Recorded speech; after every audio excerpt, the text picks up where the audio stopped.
Hello everyone, जय हिंद। आज इस वीडियो में हम देखेंगे छत्रपति शिवाजी महाराज के बारे में। सबसे पहले वीडियो स्टार्ट करने से पहले छत्रपति शिवाजी महाराज को मेरा प्रणाम। और आज की जो वीडियो है काफी महत्वपूर्ण होने वाला है, काफी इंपॉर्टेंट होने वाला है, काफी आपको मजा भी आएगा। छत्रपति शिवाजी महाराज के बारे में आपको बहुत अच्छी जानकारियां मिलेंगी। मैं पर्सनली बताऊं कि जब छत्रपति शिवाजी महाराज के बारे में जब इनकी बारे में पढ़ता हूं, इनकी गाथाएं पढ़ता हूं, इनकी कहानियां पढ़ता हूं, तब मेरा जो रोम है उत्साह से भर जाता है। और आज का जो वीडियो है काफी मजा आने वाला है, क्योंकि मैं अभी से उत्साह हो चुका हूं। मेरा अभी तक मैंने जितने भी वीडियो बनाए उसमें ये सबसे मेरा बेस्ट वीडियो होने वाला है, क्योंकि मुझे बहुत ही अच्छा लग रहा है कि छत्रपति शिवाजी महाराज के बारे में आज वीडियो बनाते हुए। चलिए वीडियो को स्टार्ट करते हैं।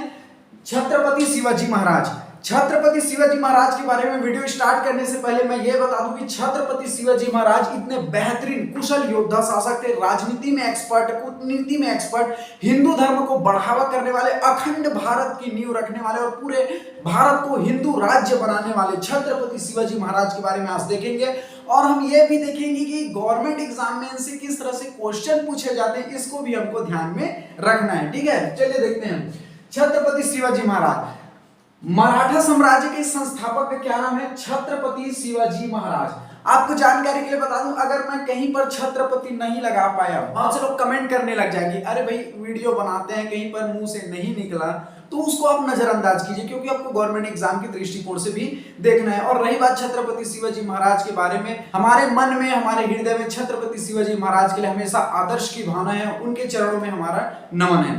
ठीक है, चलिए देखते हैं। छत्रपति शिवाजी महाराज मराठा साम्राज्य के संस्थापक का क्या नाम है? अगर आपके गवर्नमेंट एग्जाम में पूछे मराठा साम्राज्य के संस्थापक का क्या नाम है? छत्रपति शिवाजी महाराज। ठीक है, इसका जन्म को आपको ध्यान में रखना है 1627। देखो बहुत से बुक में अभी तक इसके छत्रपति शिवाजी महाराज की जो जन्म को लेकर बहुत से मतभेद है। बहुत से इतिहासकार 1630 मानते हैं, बहुत से इतिहासकार इसे 1627 मानते हैं, लेकिन गवर्नमेंट एग्जाम में जो इसका आंसर लिया हुआ है 1627 है। आपको ध्यान में रखना है शिवनेरी महाराष्ट्र। ठीक है, तो हमने देखा छत्रपति शिवाजी महाराज जो मराठा साम्राज्य के संस्थापक का क्या नाम है? छत्रपति शिवाजी महाराज। इनका जो जन्म है 1627 शिवनेरी महाराष्ट्र। ठीक है, चलिए अगला देखते हैं। इसके पिताजी का क्या नाम है? Shahji Bhosale. Directly government exam में पूछा जाता है कि छत्रपति शिवाजी के पिताजी का क्या नाम है, तो शाहजी भोसले है। चलिए अगला देखते हैं। इसकी माता को जो नाम है जीजाबाई है, आपको ध्यान में रखना है। ठीक है, ये है कुछ इंपॉर्टेंट महत्वपूर्ण फैक्ट्स परिचय, उनको मैं शुरू में करा रहा हूं, फिर इनकी जो इंटरेस्टिंग जो बातें हैं जो गवर्नमेंट एग्जाम की दृष्टिकोण से महत्वपूर्ण है, जो चलिए देखते हैं। तो छत्रपति शिवाजी के पिताजी का क्या नाम है? शाहजी भोसले। इसके माता का क्या नाम है? जीजाबाई है। चलिए अगला देखते हैं।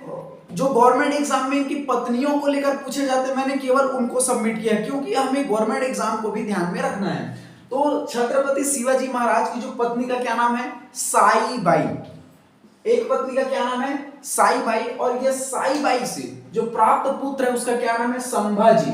और संभाजी के जो बेटे का संभाजी के बेटे का क्या नाम है? साहूजी। साईबाई के जो बेटे का क्या नाम है? संभाजी, आपको ध्यान में रखना है। और संभाजी के बेटे का क्या नाम है? साहूजी। अब अगला आपको ध्यान में रखना है, छत्रपति शिवाजी महाराज की ये इनकी पत्नी साईबाई है, और उसकी जो दूसरी पत्नी है सायरोबाई। ठीक है, आपको ध्यान में रखना है। छत्रपति शिवाजी महाराज की जो दूसरी पत्नी है सायरोबाई, और सायरोबाई का जो पुत्र है उसका क्या नाम है? राजाराम। कभी कभी गवर्नमेंट एग्जाम में ये पूछा जाता है कि साईबाई से प्राप्त पुत्र का क्या नाम है, तो संभाजी है। और ये राजाराम जो है किसका पुत्र है? है नहीं, आपको ध्यान में रखना। तो ये छत्रपति शिवाजी का है, लेकिन इसकी जो माता का नाम है सायरोबाई है, आपको ध्यान में रखना है। गवर्नमेंट एग्जाम में इसी तरह से क्वेश्चन, अगर आप स्टेट पीएससी के एग्जाम दिलाते हैं प्रीलिम्स का, तो ये छोटे क्वेश्चन आपको कहीं कहीं पर 1-2 नंबर के देखने को मिल सकते हैं। चलिए अगला देखते हैं। भारतीय इतिहास में शिवाजी ने हिंदुत्व धर्म उद्धारक की उपाधि धारण की थी। आपको ध्यान में रखना है। डायरेक्टली आपसे अगर पूछे छत्रपति शिवाजी महाराज को कौन कौन सी उपाधि धारण की थी, तो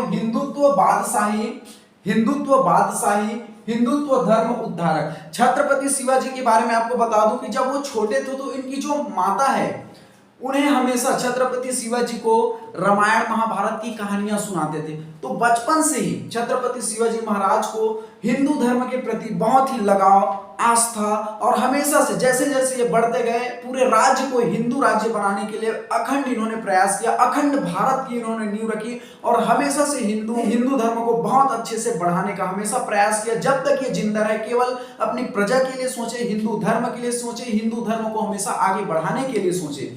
ठीक है, तो आपको ध्यान में रखना है। तो छत्रपति शिवाजी ने हिंदुत्व बादशाही और हिंदुत्व धर्म उद्धारक की उपाधि धारण की हुई थी। चलिए अगला देखते हैं।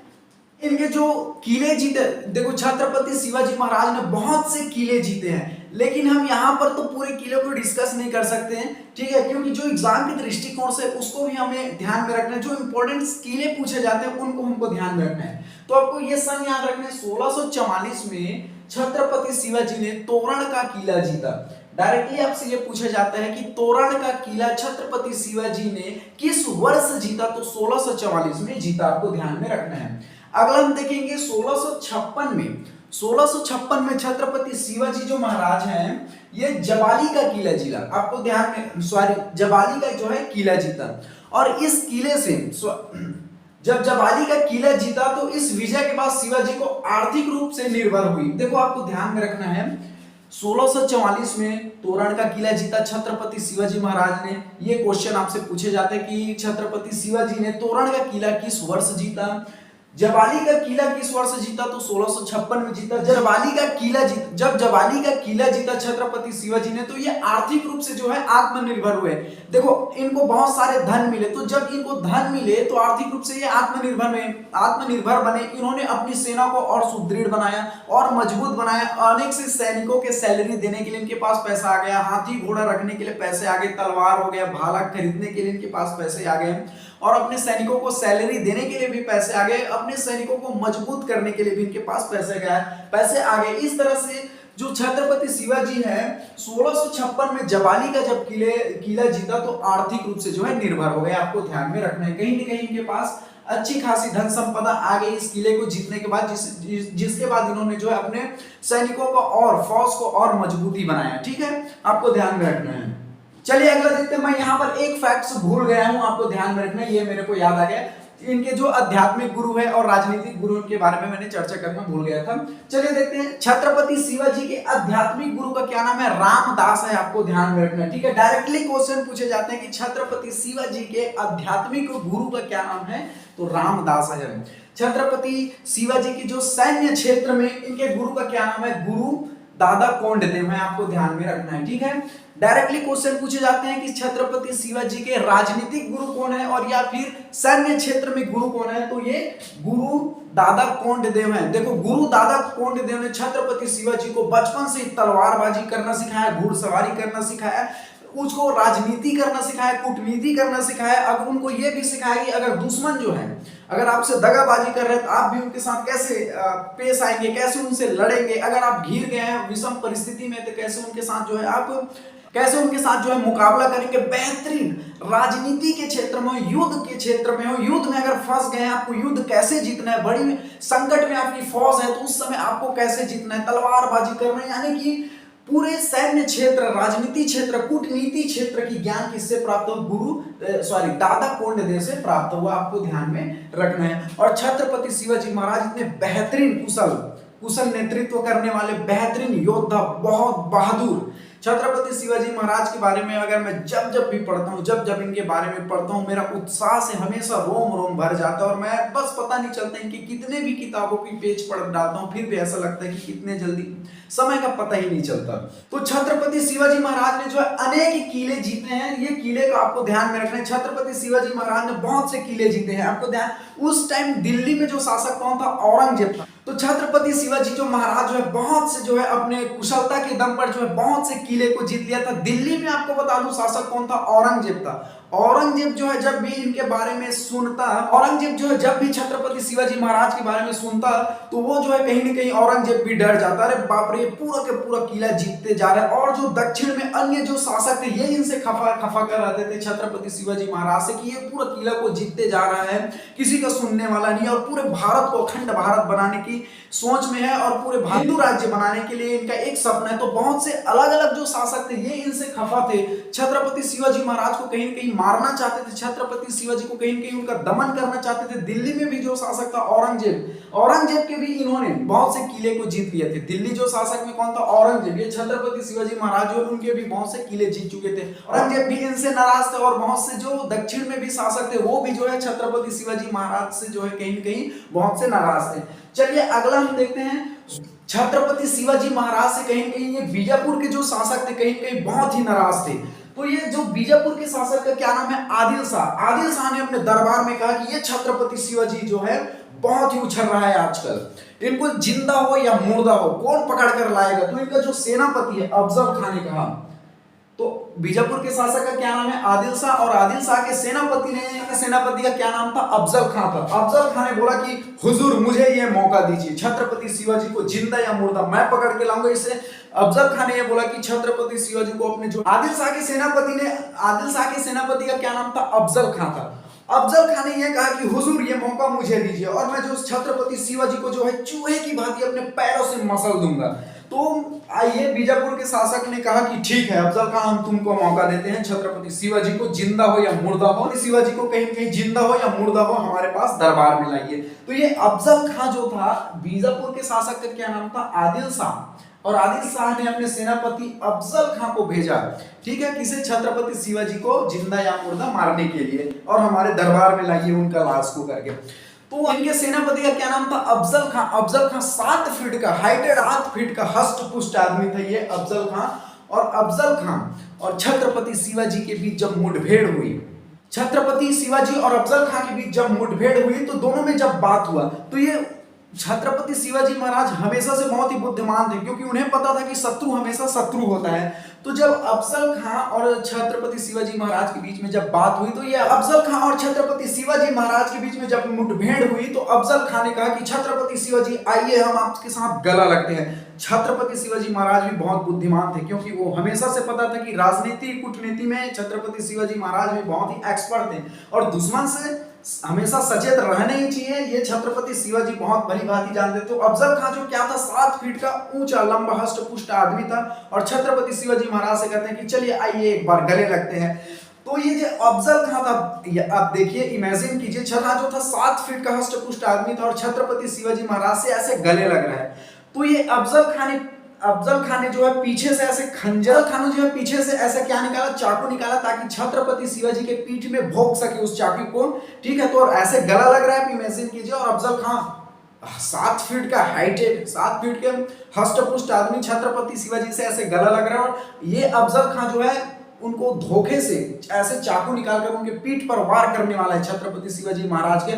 और आपको बता दें छत्रपति शिवाजी महाराज इतने तो आपको बताया कि वो भी राजनीति कूटनीति में एक्सपर्ट है। जैसे ही अफजल खान ने उनके पीठ में खंजर भोंकने के लिए ऐसा हाथ को जैसे उठाया तो छत्रपति शिवाजी महाराज, उनको भी पता था उनके हाथों में, नाखूनों में छत्रपति शिवाजी महाराज ने अपने, तो छत्रपति शिवाजी महाराज को मारने के लिए जैसे अफजल खान ने ऐसे अपना जो है खंजर को पीठ में उनकी भोंकने की कोशिश की, छत्रपति शिवाजी महाराज ने उनके जो है अपने नाखून से इस पर नख बग्घा लगाया हुआ था, यानी कि जो बाघ के नख जो है अपने पंजे पर लगाया हुआ था। और अफजल खान की जो बाघ के नख पहने हुए थे छत्रपति शिवाजी महाराज ने उनकी जो पेट को चीर करके उनकी अतड़ियां निकाल दिया, ठीक है। कॉन्सेप्ट समझ में आया? अफजल खान जो है ऐसे उनको क्या कर रहा है? गले लगा रहा है धोखे से और खंजर निकाल रहा है। इधर छत्रपति शिवाजी महाराज उनसे गले लग रहे हैं, उनको पता है, छत्रपति शिवाजी महाराज को भी पता है कि दुश्मन से हमेशा जो है सचेत रहना चाहिए। फिर उन्होंने क्या किया? जैसे ही देखा खंजर भोग रहे छत्रपति शिवाजी महाराज ने जो अपने पंजे पर क्या लगाया हुआ था? नख बग्घा लगाया हुआ था और अफजल खान की जो है पेट को भोंग कर, पेट को जो है चीर करके उनकी अतड़ी निकाल दिया और अफजल खान जो है यहाँ पर मारा गया। तो हमेशा आपको ध्यान में रखना, छत्रपति शिवाजी महाराज की हम जितनी तारीफ करें, जितनी भी उनकी प्रशंसा करें, बहुत ही कम है। तो ये आपको ध्यान में रखना है कि ये आपको ध्यान में रखना है 1659 में बीजापुर के शासक आदिल शाह ने अपने शासक सेनापति अफजल खान को भेजा, लेकिन किंतु वो मारा गया। देखो अफजल खान ने किस तरह से छल कपट की। और हमेशा ध्यान रखिए, शत्रु से हमेशा जो है शत्रु की तरह बर्ताव आना चाहिए, ये नहीं कि शत्रु पर आंख बंद करके भरोसा कर लेना चाहिए, ठीक है। तो ये आपको ध्यान में रखना है। चलिए अगला देखते हैं, 1660 में शिवाजी विरुद्ध औरंगजेब ने अपने मामा शाइस्ता खान को भेजा। आपको ध्यान में रखना, देखो मैंने अभी ये बताया कि दिल्ली में शासन कौन कर रहा था? औरंगजेब। औरंगजेब के भी बहुत से किले जो है छत्रपति शिवाजी महाराज ने जीते थे, और औरंगजेब जो है छत्रपति शिवाजी महाराज से बहुत ही ज्यादा खफा थे, बहुत ही ज्यादा गुस्सा रहते थे। ये छत्रपति जो शिवाजी है, औरंगजेब के जो है नाक में दम कर दिया था, और औरंगजेब जो है बहुत बार इन्हें हराने की कोशिश की छत्रपति शिवाजी महाराज को, लेकिन कभी ना तो हारे ना तो कभी इनके अधीन आए। ठीक है, तो औरंगजेब ने अपने मामा इनके औरंगजेब के मामा का क्या नाम है? शाइस्ता खां। बोला औरंगजेब ने, मामा जी शाइस्ता खां, मामा जी आप जाइए तो और छत्रपति शिवाजी महाराज को हराइए, क्योंकि उन्होंने बहुत से हमारे किले को जीत लिया है। अरे हमसे तो डर लग रहा है कि हमारा वो जो है शासन ही ना छीन ले। ध्यान रखना है कि औरंगजेब ने अपने मामा शाइस्ता खां को भेजा किसे? छत्रपति शिवाजी से युद्ध करने के लिए, लेकिन छत्रपति शिवाजी महाराज ने गोरिल्ला या छापामार पद्धति से युद्ध करके इनके मामा जो है शाइस्ता खां को भी हरा दिया। ठीक है, आपको ध्यान रखना, डायरेक्टली ये क्वेश्चन पूछे जाते हैं कि औरंगजेब ने जब अपने मामा शाइस्ता खां को भेजा छत्रपति शिवाजी से युद्ध करने के लिए, तो छत्रपति शिवाजी ने किस युद्ध प्रणाली के तहत शाइस्ता खां को हरा दिया? तो गोरिल्ला या छापा मार पद्धति के तहत जो है शाइस्ता खां को हरा दिया। डायरेक्टली ये क्वेश्चन पूछे जाते हैं, इसलिए आपको ध्यान में रखना है। ठीक है, और एक बात और बता दूं कि कुछ लोग इतना खतरनाक कमेंट करते हैं, मुझे जो है दिल से बड़ा दुख लगता है। क्या बताऊं मैं आपको, अभी रात के 12 बज रहे, मैं आपके लिए इतनी मेहनत करके वीडियो शूट कर रहा हूं बिना समझे।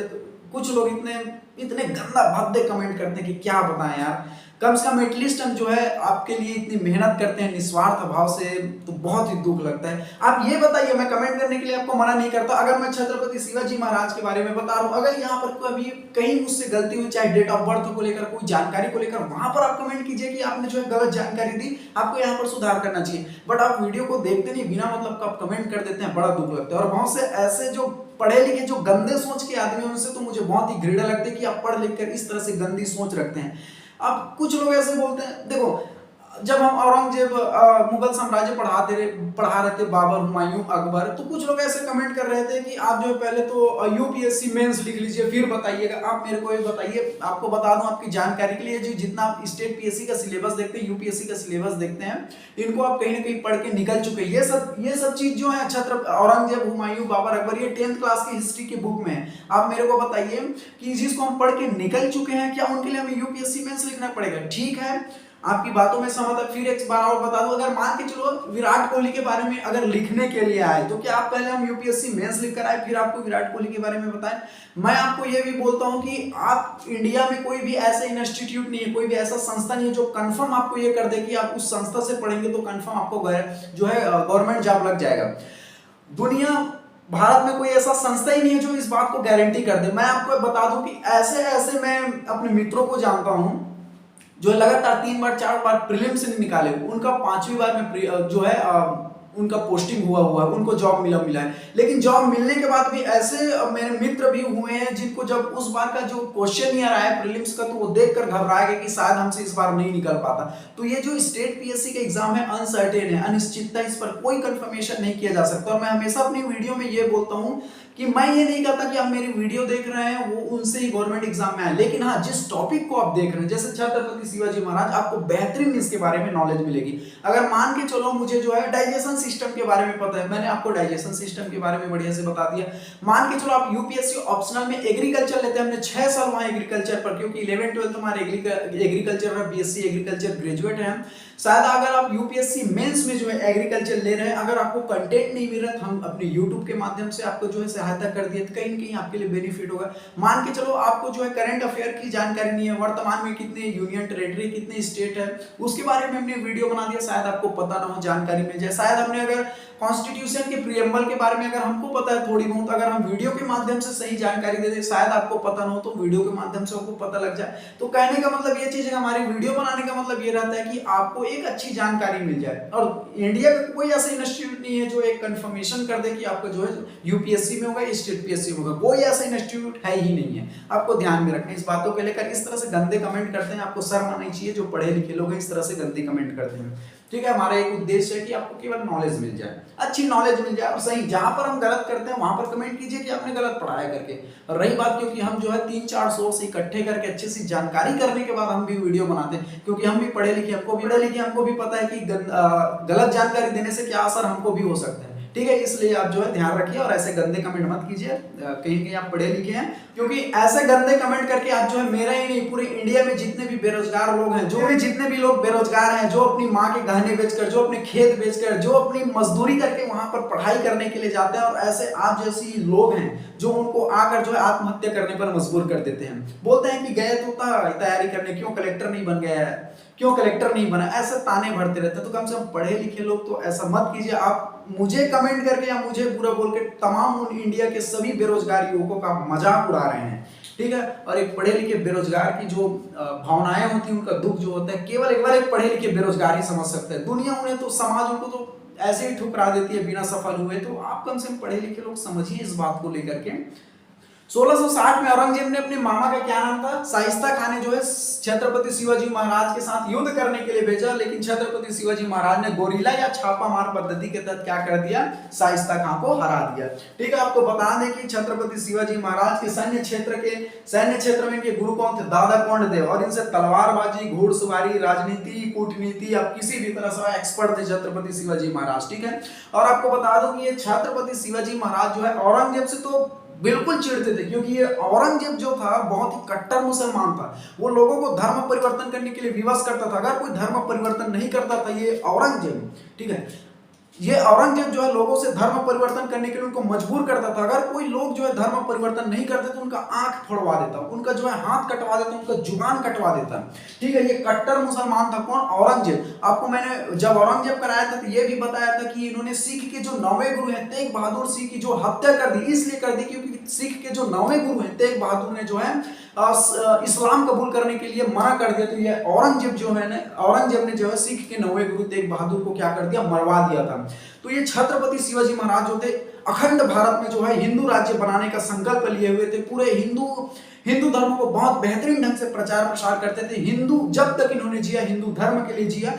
और ये जो औरंगजेब था हमेशा मुसलमान इस्लाम को कट्टरता से फॉलो करता था। और दूसरा बात है लोगों को इस्लाम परिवर्तन के लिए भी औरंगजेब जो है कहीं कहीं बहुत ही मजबूर करता था। इसलिए छत्रपति शिवाजी महाराज उनसे बहुत ही ज्यादा चिढ़ते थे। उनको देख कर ही इनका छत्रपति शिवाजी महाराज को जो है पारा गर्म हो जाता था, ठीक है। आपको ध्यान में रखना है। चलिए अगला देखते हैं। 1665 में औरंगजेब ने राजा जयसिंह को भेजा। आप ध्यान से समझिए, मैंने ये बताया कि छत्रपति शिवाजी महाराज जो है औरंगजेब के बहुत से किले को जीत भी चुके थे और छत्रपति शिवाजी महाराज जो है अखंड भारत का नींव रखने वाले थे। छत्रपति शिवाजी महाराज जो है पूरे राज्य को जो है हिंदू राज्य में बदलना चाहते थे। तो ये औरंगजेब जो है काफी इनसे हमेशा इनको बुलाते या युद्ध में हराने की कोशिश करते औरंगजेब छत्रपति शिवाजी महाराज को, लेकिन हरा नहीं पाते। उनको बहुत बार बुलाते लेकिन वो जाते नहीं, कभी उनकी अधीनता स्वीकार की नहीं छत्रपति शिवाजी महाराज ने। लेकिन 1665 में औरंगजेब ने जो है राजा जयसिंह को भेजा। ये औरंगजेब ने जो है राजा जयसिंह को भेजा कि राजा जयसिंह जाइए तो आप छत्रपति शिवाजी महाराज को जो मनाइए और हमारे जो यहाँ पर बुलाइए। तो ये राजा जयसिंह ने 1665 में, ठीक है, 1665 में औरंगजेब ने राजा जयसिंह को भेजा, ठीक है। और 1665 में ही पुरंदर की संधि हुई। आपको ध्यान में रखना, ये गवर्नमेंट एग्जाम में चीख कर पूछता है। 1665 में पुरंदर की संधि हुई, किसके बीच हुई आपको ये पूछा जाता है तो छत्रपति शिवाजी महाराज और राजा जयसिंह के बीच हुई। पुरंदर की संधि किस वर्ष हुई, 1665 में हुई। किसके बीच हुई, छत्रपति शिवाजी महाराज और किसके बीच हुई, राजा जयसिंह के बीच हुई। इस संधि के तहत क्या क्या बातें हुई देखो। ये जो राजा जयसिंह गया था और राजा जयसिंह और छत्रपति शिवाजी महाराज के बीच संधि हुई, क्या क्या बातें हुई मैं आपको बता रहा हूं। राजा जयसिंह ने बोला कि देखिए छत्रपति शिवाजी महाराज, आप जो है एक बार जो है औरंगजेब से जो है मिलिए, क्योंकि औरंगजेब जो है, जो मुगल सम्राट औरंगजेब है, आपसे मिलना चाहता है। और ये संधि के तहत इन्होंने ये बोला कि आप जब आगरा जाएंगे, औरंगजेब से मिलने जाएंगे, तो आने जाने में जितना खर्चा होगा वो सारी खर्चा जो है औरंगजेब देगा। आपको खाने पीने आने जाने का पूरे व्यवस्था आप करेगा। वहां पर जब जाएंगे तो आपका भरपूर सम्मान होगा, भरपूर आपका आदर सम्मान सत्कार किया जाएगा, आपको रहने के लिए जगह दिया जाएगा और बाइज्जत आपको घर आने भी दिया जाएगा। और पुरंदर की संधि के तहत यह भी होगा कि आपने जो है 35 किले जीते हैं, 35 किले ये औरंगजेब के 35 किले जीते थे, तो 23 किलो को आपको वापसी भी करना पड़ेगा। इस तरह से पुरंदर की संधि के बीच बातें हुई। छत्रपति शिवाजी महाराज जो है औरंगजेब के बारे में तो भली भांति जानते थे, क्योंकि वो कट्टर मुसलमान था और छत्रपति शिवाजी महाराज जो है भली भांति उनके बारे में जानते थे। लेकिन पुरंदर की संधि के तहत क्या हुआ कि पुरंदर की संधि के तहत जो है छत्रपति शिवाजी महाराज जो है आगरा जाने के लिए तैयार हो गए, औरंगजेब से मिलने के लिए जाने के लिए तैयार हो गए, क्योंकि राजा जय सिंह के बीच क्या हुआ था, पुरंदर की संधि हुआ था। क्या की संधि हुई थी पता चला आपको कि आपको ये बोला गया था कि भैया 35 किले, उसमें 23 किले आपको, जो 35 किले जीते थे इन्होंने औरंगजेब के, तो 23 किले आपसे वापसी करना पड़ेगा, आपके आने जाने का खर्चा पूरा औरंगजेब साहब उठाएगा, ठीक है, अब जाइए वहां पर आपको भरपूर सम्मान दिया जाएगा। इस तरह से इनके बीच बातें हुई। फिर छत्रपति शिवाजी महाराज जो है, ठीक है भैया मैं जाऊंगा औरंगजेब से मिलने के लिए, जाऊंगा पुरंदर की संधि के तहत, ऐसे हुआ। ठीक है, चलिए आगे बढ़ते हैं। और इसमें क्या हुआ, पुरंदर की संधि के तहत आपको ध्यान, गवर्नमेंट एग्जाम में पूछा जाता है कि 35 किलो में से कितने किले जो है छत्रपति शिवाजी महाराज ने औरंगजेब को वापस किए, तो 23 किले जो है वापस किए, आपको ध्यान में रखना है। दिल्ली गए, अब दिल्ली जैसे गए औरंगजेब के दरबार, जब जैसे छत्रपति शिवाजी महाराज जो है दिल्ली पहुंचे, तो दिल्ली पहुंचे तो वहां पर छत्रपति शिवाजी महाराज का बिल्कुल आदर सम्मान नहीं हुआ। जैसे मान के चलो अगर हम विराट कोहली साहब को यहाँ बुला लिए, छत्तीसगढ़ में बुला लिए, और बकायदा हम उनके घर में जाकर मीटिंग हुआ था विराट कोहली से, मानकर चलो समझाने के लिए हम आपको बोल रहे हैं कि देखिए विराट कोहली साहब आप एक बार छत्तीसगढ़ आइए, आपको भरपूर सम्मान मिलेगा। एक जो है हमारा, हम जो कुछ बनाए हुए हैं, मान के चलो हम हॉस्पिटल बनाए हैं, उनका आपको उद्घाटन करना है, वहां पर विराट कोहली को हमने बोला कि आपके आने जाने का खर्चा सारी चीज हम आपको देंगे, आपके रहने खाने पीने को उचित सम्मान दिया जाएगा। और पता चला विराट कोहली साहब जब छत्तीसगढ़ आए तो एयरपोर्ट पर कोई लेने भी नहीं गए, बेचारा ढूंढ रहे कि जाना कहाँ पर, फोन लगा रहे कोई उठा ही नहीं रहा है। ठीक उसी प्रकार से ये जब छत्रपति शिवाजी महाराज जो है दिल्ली गए तो उनको उचित सम्मान नहीं मिला, जिस तरह से बातें हुई थी वो उस तरह से नहीं हुआ, उन्हें बहुत से मनसबदारी की भीड़ों में खड़ा कर दिया गया था। भाई जिस तरह से बात किया हुआ है, छत्रपति शिवाजी महाराज इतने योग्य कुशल शासक थे, उनका कम से कम उस स्तर से तो उनका सम्मान होना चाहिए। तो भरे दरबार में जो है छत्रपति शिवाजी महाराज ने औरंगजेब को बोल दिया कि आप जो है, छत्रपति शिवाजी महाराज ने जो औरंगजेब को भरे दरबार में जो है खरी खोटी सुना दिया कि ये क्या मजाक हो रहा है, आपने जिस तरह से मुझे बुलाया आप ये कहीं कि ये मेरा अपमानजनक है, मुझे कहीं ना कहीं सम्मान नहीं दिया जा रहा है। इस तरह से जो है औरंगजेब को जो है छत्रपति शिवाजी महाराज ने भरे दरबार में जो है ऊंची आवाज में उनको मुंह पर बोल दिया कि आपने जिस तरह से बात की थी उस तरह से जो है आपने बात पर नहीं रहा, आप जो है मेरा उचित सम्मान नहीं दे रहे हैं, ऐसे करके जो है छत्रपति शिवाजी महाराज जो है औरंगजेब से जो क्या किए, बीच दरबार में उनको जो है बोल दिए। ठीक है, लेकिन जो है जब पता चला औरंगजेब को छत्रपति शिवाजी महाराज को उचित सम्मान नहीं हुआ है, तो उन्होंने अपने नौकरों से बोला कि भैया ये छत्रपति शिवाजी महाराज जो गुस्से हो गए, अरे इनको ऐसा कीजिए कि एक बढ़िया सा रूम में ले जाइए, ठीक है, इनको खाने पीने की व्यवस्था कीजिए, इनका जो है गुस्सा शांत कराइए, इनको थोड़ा मनोरंजन कराइए। ठीक है, धीरे धीरे उनके औरंगजेब जो है छत्रपति शिवाजी महाराज को, औरंगजेब जो है अपने नौकरों से बोलता कि देखो छत्रपति शिवाजी महाराज का बढ़िया से भैया उनका ख्याल रखिएगा, ठीक है, खाने पीने की पूरी व्यवस्था रखिएगा, उनका बढ़िया जहां पर वो रह रहे हैं वहां पर खाने पीने की, रहने की जो भी चाहिए उनको बढ़िया से दीजिएगा। औरंगजेब ने अपने नौकरों को बोला। तो कुछ दिन छत्रपति शिवाजी महाराज रहे तो उनको ये एहसास हुआ कि हमें औरंगजेब को ऐसा नहीं बोलना चाहिए था, वो तो बढ़िया से हमारा यहाँ पर ख्याल रख रहे हैं। तो छत्रपति शिवाजी महाराज ने जो है औरंगजेब से माफी भी मांगी थी। ठीक है, आपको ध्यान में रखना है कि हमने जो आपको दरबार में बोला उनके लिए हम माफी मांगते हैं। और छत्रपति शिवाजी महाराज को जब औरंगजेब से माफी मांगा किसने, छत्रपति शिवाजी महाराज ने, तो ये औरंगजेब ने जो है छत्रपति शिवाजी महाराज को जो है राजा की उपाधि दी, आपको ध्यान में रखना है।